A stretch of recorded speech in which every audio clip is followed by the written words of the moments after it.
Welcome. This is Barbara Gondmuller, and you're listening to peacepodcast.org. Why? Because the wisdom of the guests that I have on this program give you motivation to do what you need to do, maybe help you bring a little peace into your life. And of course, we want to have you be a happy, whatever age you are. And I'm so delighted that our guest today, Janet Benner, is going to talk about how even as we age, there are challenges, but there are happiness problems to solve. And I say that because my husband, when he was being arrested by the Nazis, did not go into the pain of being arrested. He went into the happiness that could solve the problem. So you're going to hear this today. I'm going to share the story about, he said, what would those Germans not expect me to do? They would not expect me to walk down to them. So he put the file under his arm and walked down to the Germans and said, what's going on in this house? Long story short, he rode a bike to freedom because the Germans went upstairs when he said, oh, I saw him on the fourth floor. And they all went upstairs. He rode out his bicycle to freedom, and I got to marry him. But when you have your issues facing you, as Janet will share today, because her stories are so important, you'll be able to see that maybe even a smile in the worst of situations will bring happiness to those around you. When my late husband had Alzheimer's, I smiled all the time, no matter what happened. Why? Because I knew he would think everything was okay. Janet Benner has written a book, Olders with an S, Voices. Her cover shows a lighthouse. It shows our travels into the deep, dark sea and the lighthouse bringing the beam. We are the lighthouses for the younger generation. I know that. But this book didn't come because she believed in lighthouses. This book became I don't know what I'd want to call this. I don't want to say a challenge, an information item, because she was talking to her neighbor who was dealing with a person in Alzheimer's. And she said, what can I do to help that person? And then she said, bring all my friends together. Well, they didn't have time. They couldn't get together. And what does Janet say? I'll write the book, Older's Voices, because she's not a new person at writing books. I know she wrote the book on the unfiltered truth about tobacco.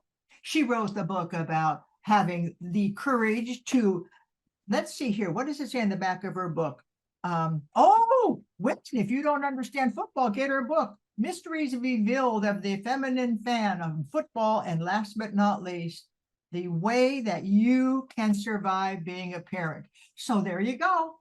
This beautiful woman has written 4 books, and I had the privilege of bringing her to your attention. Janet Benner, thank you for being here. It's my pleasure. Absolutely. Well, it's my pleasure to have read your book. I ordered your book on a Saturday, I received your book on a Saturday, and on Sunday I sat in a chair and read the whole book. Now, I did get up for a couple of occasions, but I read the book from cover to cover. It is amazing. So, Janet, I'm going to start our podcast today with a question, but first let me go back and make sure we're all on Zoom and that we don't have to lose me. And how do you do that? I've never done this before, so let's not do that again. And I'm going to go back to Janet, and I'm going to go to speaker view because I really want to hear, what was it that had you take the courage to write this book, Janet Benner, and welcome. Thank you. I'm just so happy to be here.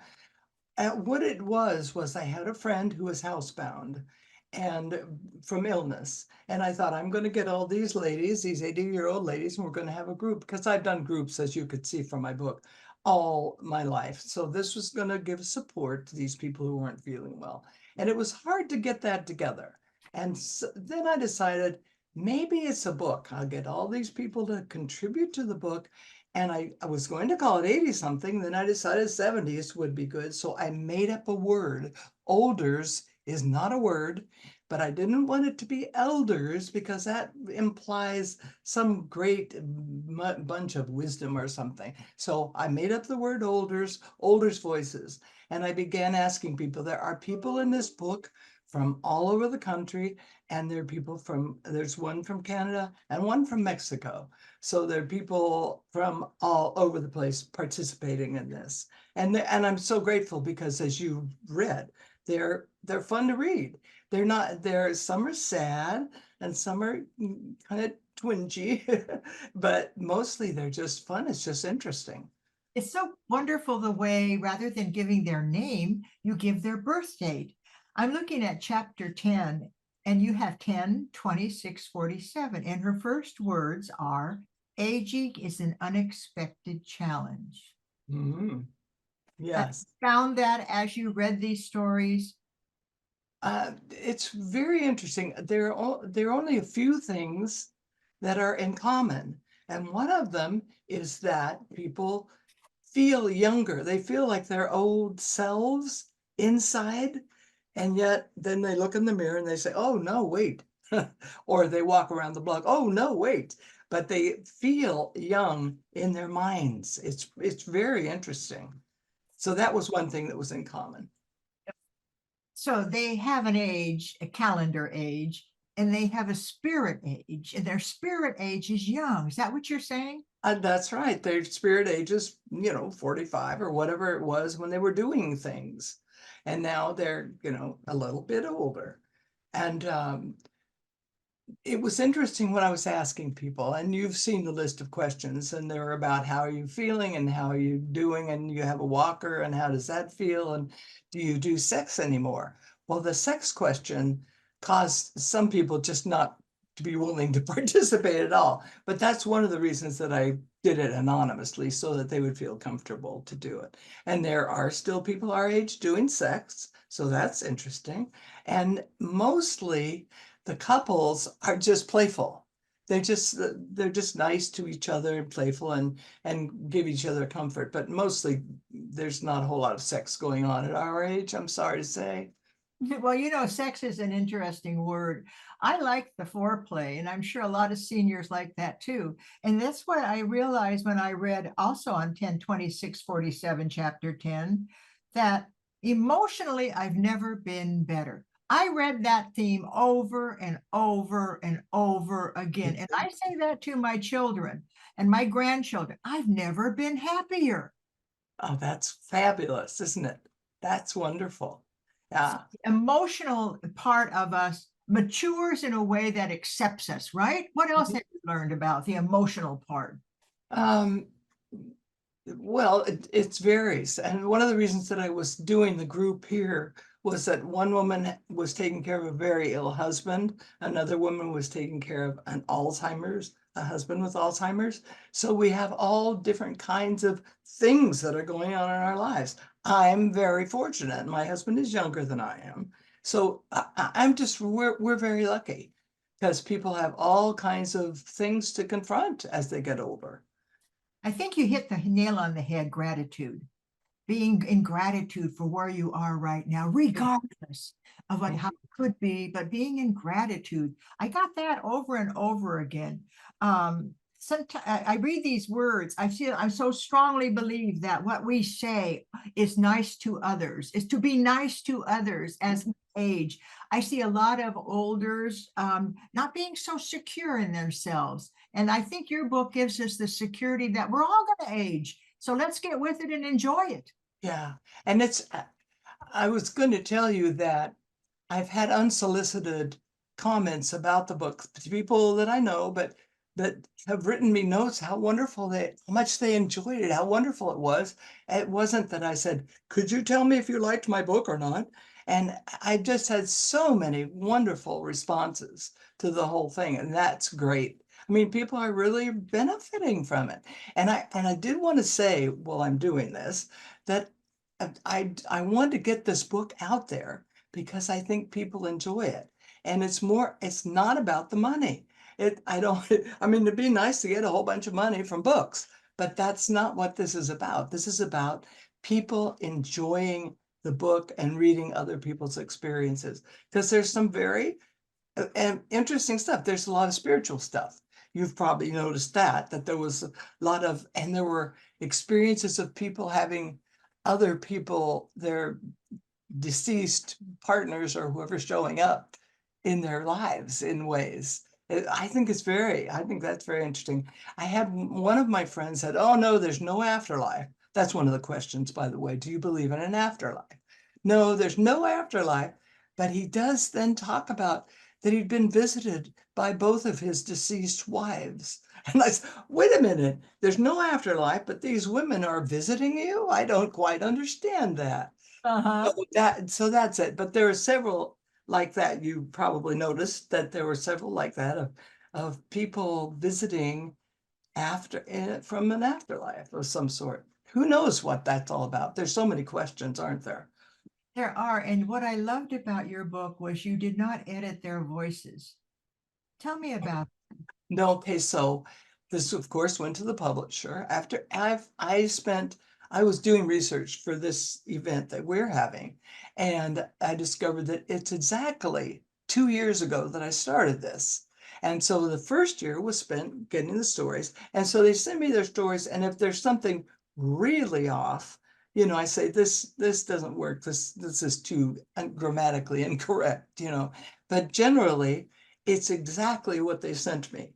And then it went to the publisher, and the publisher wants to make everything right. And I said, you may edit everything in the first chapter and the introduction and everything in the last chapter, because those are the things that I wrote.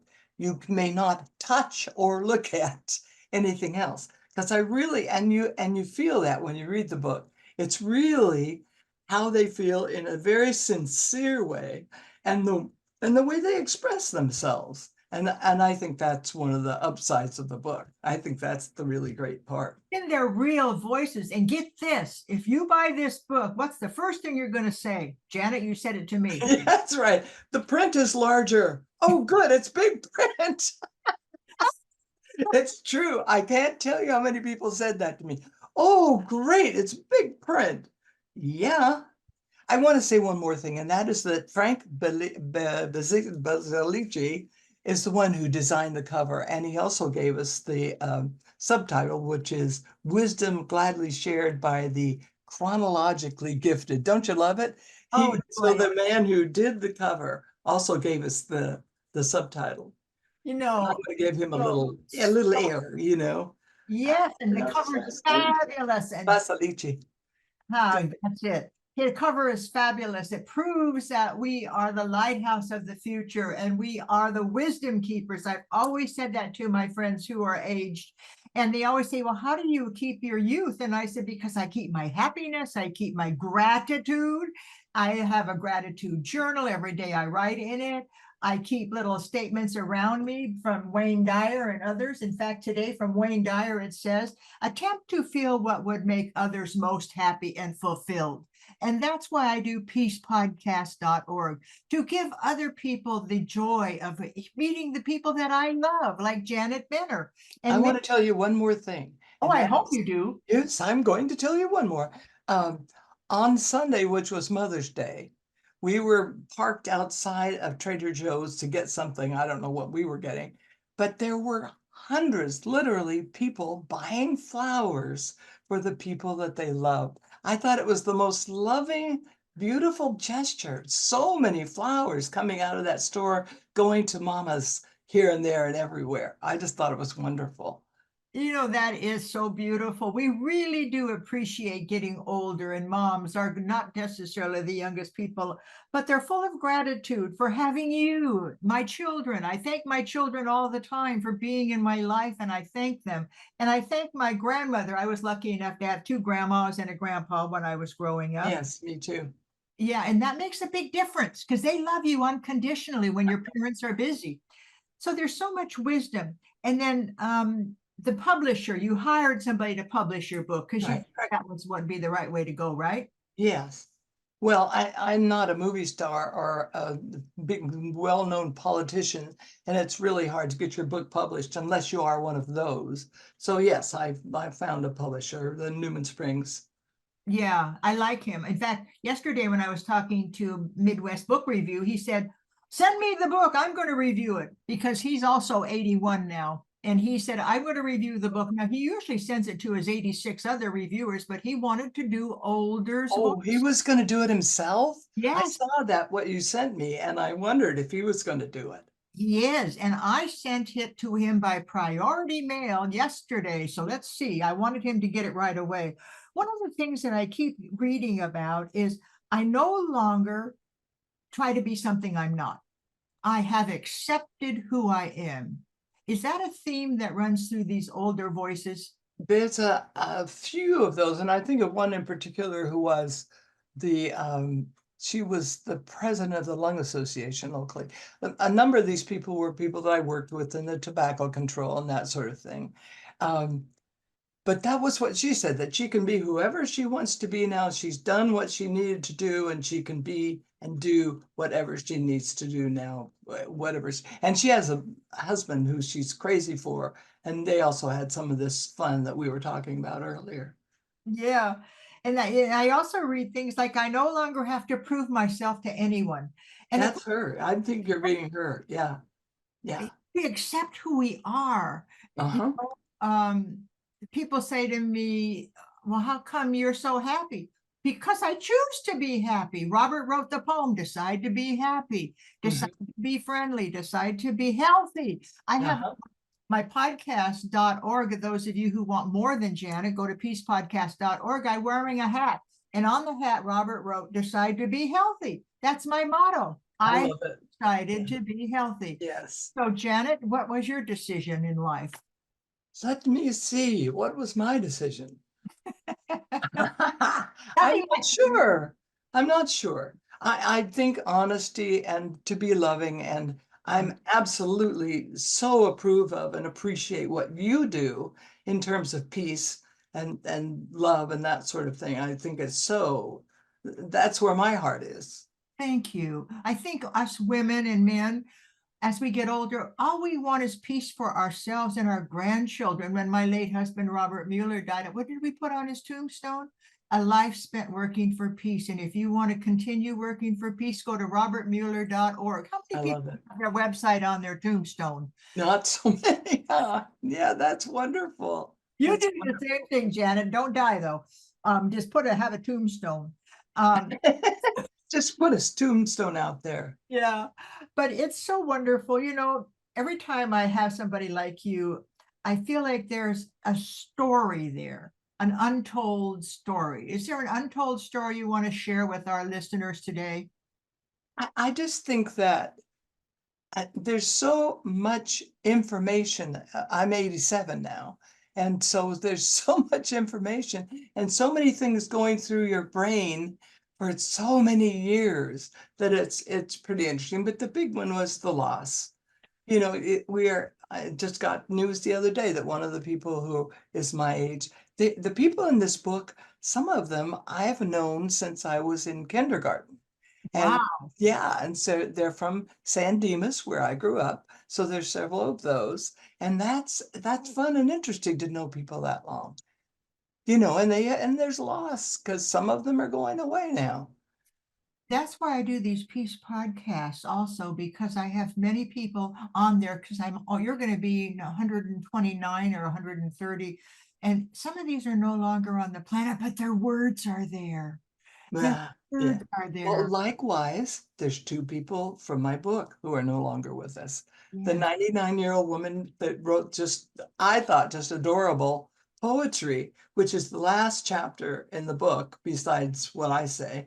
And she passed away, but she was delightful. One of the things I didn't talk about or ask about was how people are doing with the IT, with the internet and that sort of thing.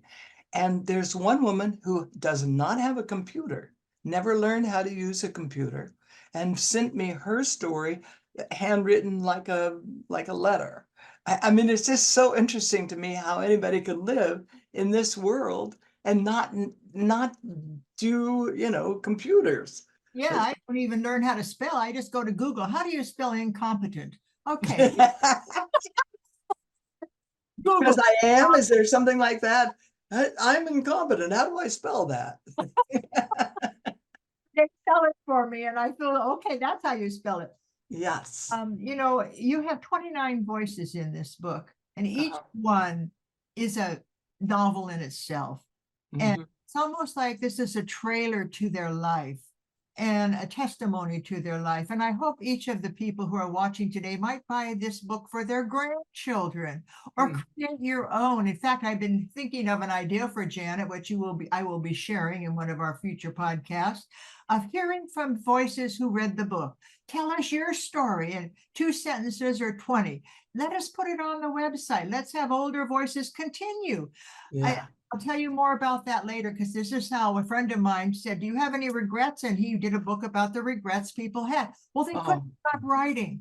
People kept sending him notes about the regrets. This is the way I think people will be able to be immortalized. They will yes. have you and I put together their thoughts as getting older, and we can give them 2 or 3 stumps. So anyway, just think of Well, one of the people who reviewed the book, and it's on our webpage, said that there's another book here. It's time to go to the next book. Well, there must be thousands of people who would want to. I mean, people were grateful that they had the opportunity to write their stuff down that they'd never thought, had not thought about it. you're doing something that everybody says, don't die with your encyclopedia inside of you. Oh, that's interesting, isn't it? Yes, that's Robert always said that. Take a notepad and write it. Now we have the avenue of the website. We have the Uh-huh. people like Janet who can listen to you. But I also want to tell you that Janet has a website. Janet, tell us your website.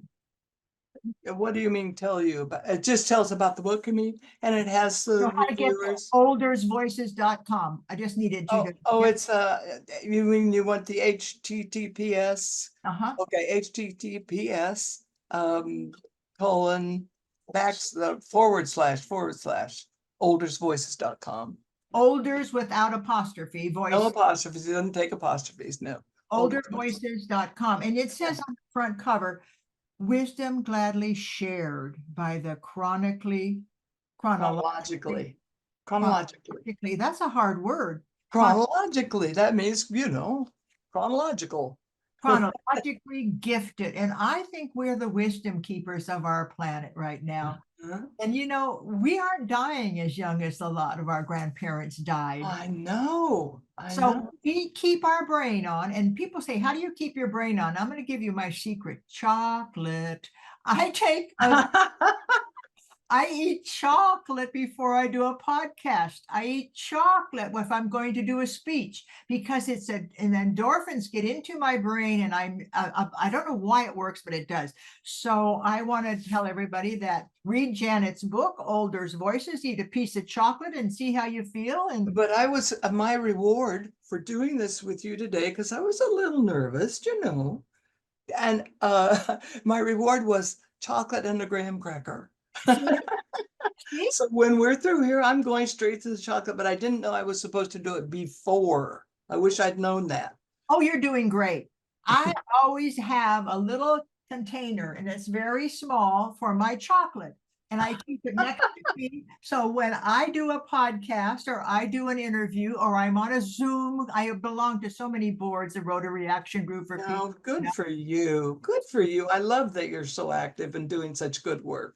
Well, I'm I really, felt like, really proud of you. well, I'm really proud of you, and I thank you for that. When my husband died in 2010, I thought, oh, I could be sad, or I could just finish his work. So I decided to finish his work because we still don't have peace. That is, yeah. I had the best teacher in the whole wide world, the United Nations, and robertmueller.org, if you Oh, want it's to check out. fabulous. It's fabulous. And when my son died, I promised he was more concerned about me than he was about himself. And I promised him that I would carry on, and that I would have a life, and I would be fine. And so that's what I've done, because I promised him, and that's what he wanted, and that's what Robert wanted, I'm saying too. Absolutely right. And Yeah. your son, I was there as he passed, or right close to when he passed. What a beautiful soul. Oh my goodness. Yeah, And he was something else. He was. sadness is in our life. I took care of 2 Alzheimer's husbands. I had 2 Oh husbands. dear. They both had Alzheimer's, to the point where I had to call hospice to carry them to bed.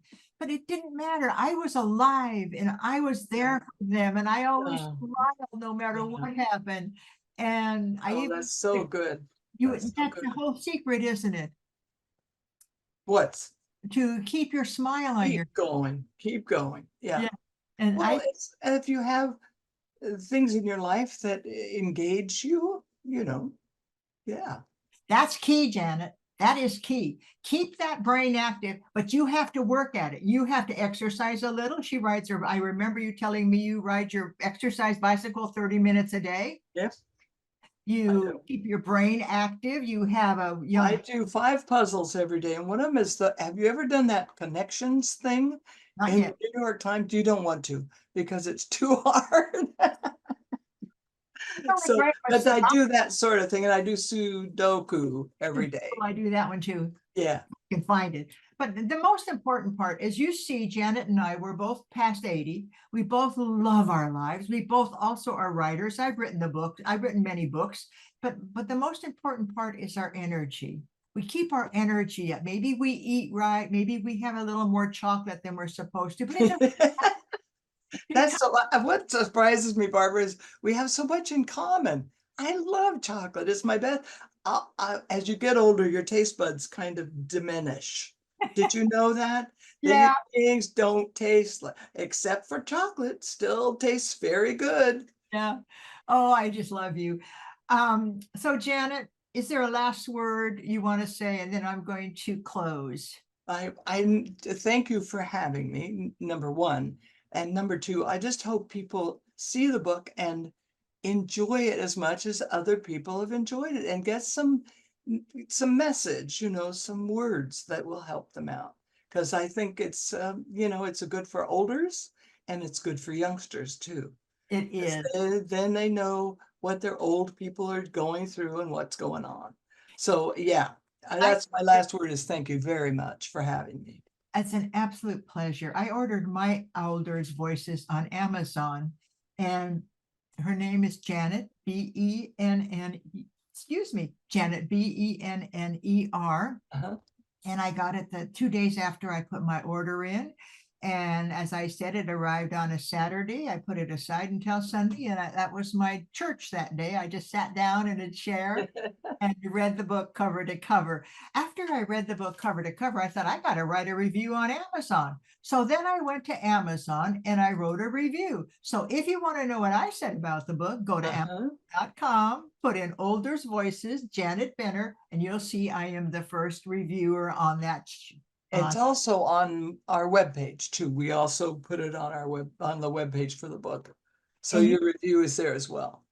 it's just such a pleasure to have you on peacepodcast.org. And those of you who are a little older, maybe anything over 25 is a little older, and people sit down with you and put on Peace Podcast and have that And conversation. by the way, they have been reading it to each other and enjoying it that way. That's one of the things you mentioned is read it to someone else. And some of whose eyes aren't quite so good right now or whatever. And And that's what's happening too. well, Maya Angelou said the human voice has the energy. The human voice is what Ah. through. And so I've always said that don't sit around in your chair thinking thoughts that may, oh, the world's going, where. But why don't you what you can say to somebody to cheer them up? In Trader Joe's, I talked to almost every person in there. I said, what great legs you have. One day I was up to a lady and I said, oh, you have the best legs. She says, well, I'm homeless. I walk all day long. I said, well, it's showing you how good you look. That's great. And giving a smile, just a nice little smile to people makes a lot of difference instead of frowning at. Well, you know what they say, your voice, you get the voice you deserve. All right. With that, I'm going to say thank you, Janet. I'm going to say thank you, Norman, for helping us. Norman is that sweetheart that she is lucky to be married to. He's very handsome too, just like Janet. She's beautiful. And with that, I say thank you. I thank you, people who have been choosing to watch peacepodcast.org. It's my honor to share them with you. And with that, please know that you are loved and that peace is possible, but it begins with each of us. And with that, I thank you for joining us. I'm Barbara Gunn Mueller saying peace, and I'll see you next week.